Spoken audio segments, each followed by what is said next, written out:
What's going on, Port fans? Welcome back to another video on my channel, and today we're going to be looking at 5 players to watch during the 2021 season. It's going to be another big year for our young recruits across the last couple of years, and plenty that made a step forward in 2020, but will they make a bigger step in 2021? And a couple of elder statesmen, I think, should be a little bit under the spotlight to see how they go during the year as well. So without further ado, let's get straight into my 5 players to watch for 2021. In no particular order, I'm going to kick it off with Connor Rozee. Now, during 2020, he had somewhat of a difficult year, carrying a heel injury across a majority of the season and wasn't really looking at his mighty best across a couple of the games. And especially early on, I thought he was a little bit out of the action, more than he would have liked and more that Port fans would have liked as well. But from all reports coming through this year, he's looking very, very, very mighty on the training track, and you can see from all the training photos and stuff like that, he's definitely looking fit and really trying to push to go to that next level in his 3rd year. So it's going to be one of those things where I feel like that with Connor, he'll definitely get a lot more midfield time going throughout the year.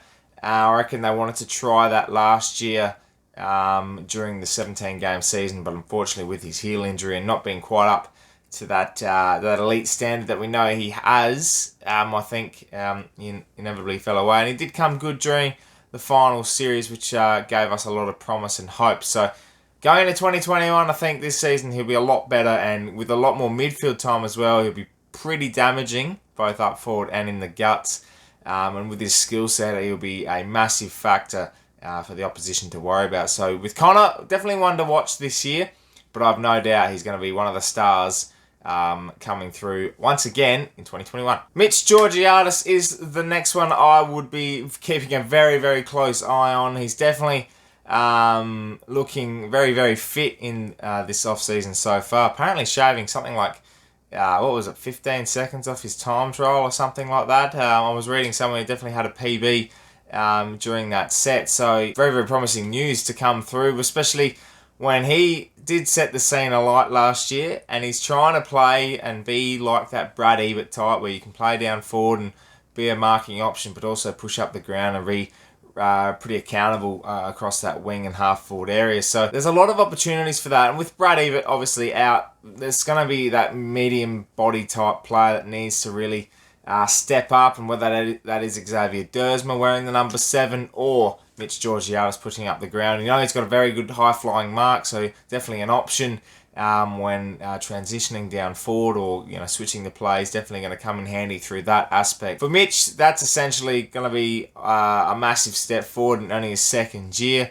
I would be predicting that he'll get a few more games than he did in 2020, and missing out the finals. I think he missed both finals, if I'm correct, but definitely I think he'll be making more of an impact this year.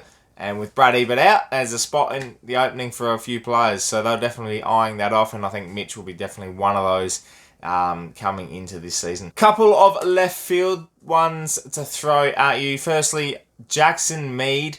I've been looking through the training photos, keeping my close eye on a couple of boys, and he's been one of those. And I tell you what, he looks like he's been training with Hamish Hartlett, because he's got some pipes.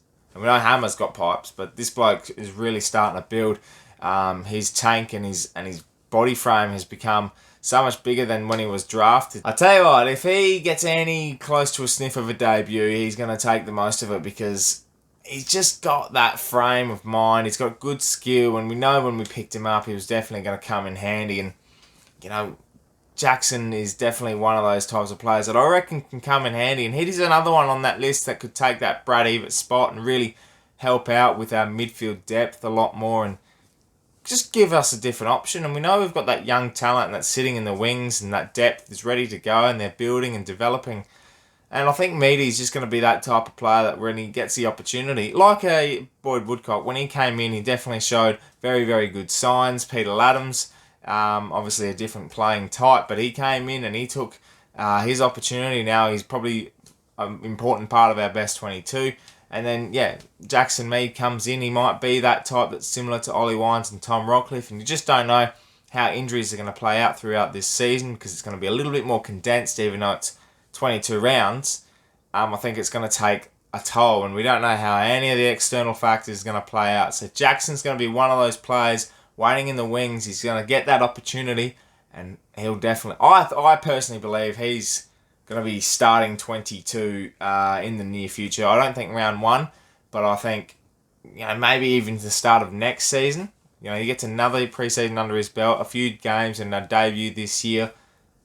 In the future, he's starting 22. He's going to be best 22. So, one to keep an eye out this year is Jackson Mead. The next on my list is, speaking of ruckman, comparing to Peter Adams, Sam Hayes. I think with Sammy, just signed a 2-year contract extension. So, with that, there's a lot of underlying factors that come through.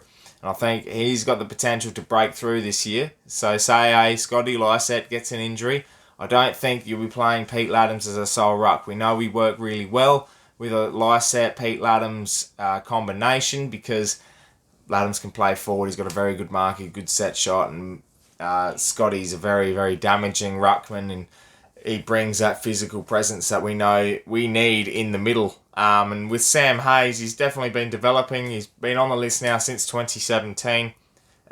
He has been the one that a lot of people have come out and suggested he'd be the best of the lot if he got given the opportunity and when he fully developed. And I probably can see that. He's got that tall arm span. He's got the physical presence. And I've seen a few Magpies games live, and watching him move around, he's got very, very good movement across the oval.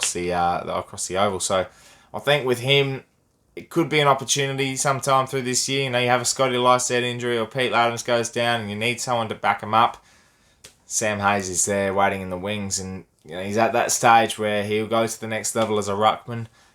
We know he can play forward as well. He's a good goal kicker.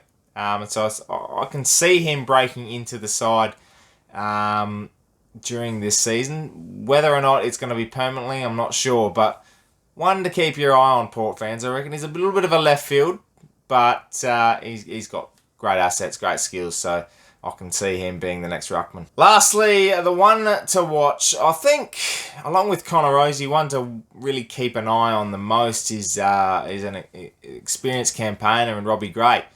Last year, Robbie was definitely at his best when he played more midfield time. Now, there's a lot of different factors coming into this year. We've lost Brady, we've lost Westhoff. So we need someone that's going to be playing a lot more forward prominently and creating an option. And with the way we played last year, Dixon taking his chances in the air, and also having the likes of Butters, Woodcock, and Robbie Gray, Rozee, all on the floor, they all took different opportunities. And Robbie, I'm not sure where he fits in. I'm not in terms of not being selected. I think we're more in terms of where he plays midfield and where he plays forward, because that percentage has been debated for 4 or 5 years now. How much time do you give Robbie in the middle? And every time he was in the middle in 2020, he was damaging. He created a lot of goal assists and scoring assists. He was involved in so many scoring passages that, to me, it's almost inevitable that he plays that more midfield time. And with Orazio Fantasia coming into the side, I'd be giving Robbie that opportunity. Maybe going that 70-30, 80-20. Whether or not his body holds up in that midfield scheme is that's another question in itself, with his age. And, signing that 1-year extension, his body hasn't been to the standard that none of us would have liked. And, he trains less and less during the season. I'm questioning whether or not, if he goes past this year. And that's what I'm wanting to watch, is how he performs. Because if he has a hot start to the season, then I know he's had a very good pre-season. He's got a good body, and he's going to be, helping us win games. And Robbie Gray is the X factor of Port Adelaide. And last year there wasn't much of an impact from him during the finals, and he had spurts of good play in different parts of the season. We know the great winning goal against Carlton, but I'm not questioning Robbie in terms of his position. I'm not questioning that at all. I'm more questioning, what's his role going to be this year, and how much time does he have to continually, pursue what he's going to hopefully get one day, and that's a premiership. Because I'm hoping he ends up with a premiership medal but I'm not entirely sure what's going to happen with him past this year. There was a lot of talk last year that he might even retire.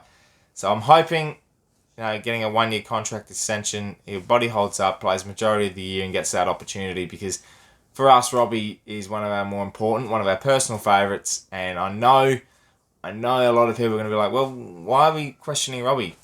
That doesn't need to happen. Well, it doesn't, but the thought's there, and a lot of people will have that thought with Robbie Gray, and we know his age and all that, etc. So, one to watch is Robbie, but I hope, and I probably will be proven wrong, that he'll have a stellar year, kick 30 plus goals, and we'll be on our way. So, fingers crossed for that. Well, that's it, Port fans. That is my top 5 players to watch for the 2021 season. Going to be a massive year for a lot of youngsters, and another breakout year's potential for someone unexpected. And then we've obviously got the likes of Butters and Charlie Dixon and all the big names that we know perform week in, week out to watch as well. So it's going to be fascinating to see who stands up this year, and I've no doubt plenty will throughout the season. They'll get their opportunity and showcase to us fans and to the AFL world that they belong, and they'll give us a good show. So thank you very much for watching. Let me know in the comments below who you're looking out for in 2021.